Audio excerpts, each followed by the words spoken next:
नमस्कार, मैं हूँ अनुजा और आज मैं ये वीडियो बना रही हूँ एक टॉपिक को लेकर जो कि आजकल बहुत ज़्यादा चर्चा में है। वो है एलोपैथ बनाम आयुर्वेद। मैं यहाँ पर कहना चाहूँगी कि मैं एलोपैथी के अगेंस्ट नहीं हूँ, लेकिन मैं हाँ सपोर्ट करती हूँ आयुर्वेद को।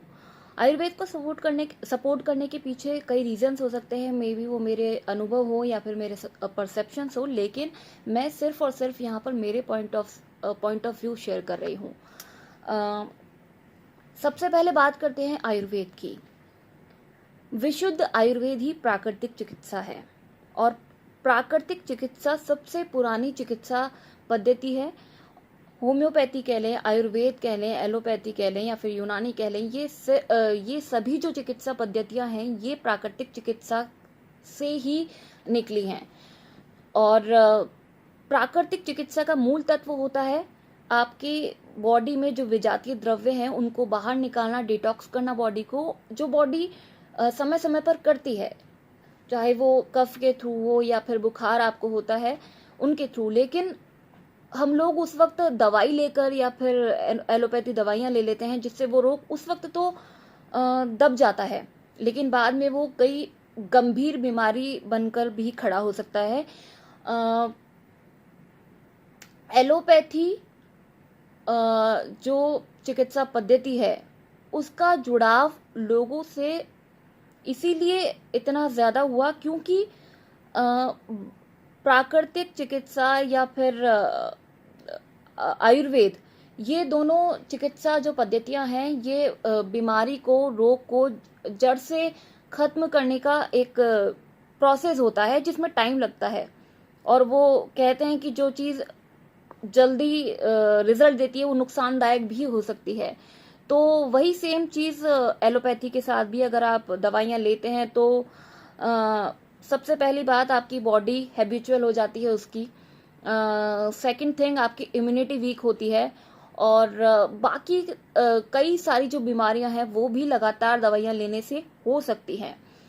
और बाबा रामदेव का एक स्टेटमेंट कि कई ऐसी बीमारियां हैं जो कि लाइफ स्टाइल से जुड़ी हुई हैं और उनका परमानेंट सोल्यूशन एलोपैथी के पास नहीं है। और कहीं ना कहीं मुझे लगता है कि उनका स्टेटमेंट बिल्कुल सही है, क्योंकि आजकल आप हर दूसरे तीसरे इंसान को देखिए कि वो बीपी पेशेंट है, डायबिटिक पेशेंट है या फिर थायराइड उसको है, और वो दवाइयाँ उनके जीवन का एक अहम हिस्सा है। आप बीपी पेशेंट वाला सुबह उठते ही खाली पेट दवाई लेगा या फिर थायराइड वाला लेगा, ऐसा नहीं है कि आप उन दवाइयों को कम नहीं कर सकते या बंद नहीं कर सकते, आप कर सकते हैं, लेकिन उसके लिए आपको प्रकृति से जुड़ना होगा। प्रकृति के जितना करीब आप जाएंगे उतना ही आप इन रोगों से, इन दवाइयों से दूर जाएंगे। लेकिन आयुर्वेद और प्राकृतिक चिकित्सा एक चीज आपसे मांगती है, वो है टाइम, पेशेंस। और शायद वही आजकल की जो लाइफस्टाइल है या है, लोगों के पास वही चीज नहीं है, पेशेंस नहीं है, क्योंकि ये दोनों चिकित्सा पद्धतियां टाइम मांगती है।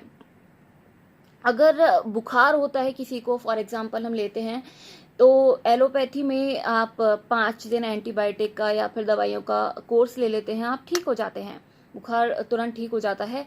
लेकिन प्राकृतिक चिकित्सा ये कहती है कि उस दौरान आपको रेस्ट करना चाहिए, आपकी बॉडी डिटॉक्स हो रही है, आपके शरीर की जो गंदगी है वो बाहर निकल रही है, तो उस वक्त आप भोजन ना करिए, खाना मत खाइए, क्योंकि ऑलरेडी आपके बॉडी में इतनी चीजें हैं या वो निकलना बाहर चाह रही हैं, लेकिन आप उसको दवाई लेकर दबा रहे हैं, प्लस आप खाना खा रहे हैं, तो वो एक बैलेंस बिगड़ जाता है। तो ये प्राकृतिक चिकित्सा का मूल तत्व है। एक और बात मैं जो यहाँ पर कहना चाहूंगी कि योग भारत की देन है, लेकिन थोड़े टाइम पहले तक या कुछ सालों पहले तक लोग इतने जुड़े हुए नहीं थे जितने कि आज हैं, और कहीं ना कहीं उसके लिए बाबा रामदेव का योगदान सराहनीय है। उन्होंने विश्व में योग को वापस से पहचान दिलाई है। भले ही आप उनकी जो संस्था है या जो उनकी कंपनी है, उनके जो उत्पाद हैं वो आप काम में लें या ना लें, लेकिन योग के प्रति उनका योगदान बहुत अहम है। तो ये मेरे पॉइंट ऑफ व्यू थे। Thanks for watching.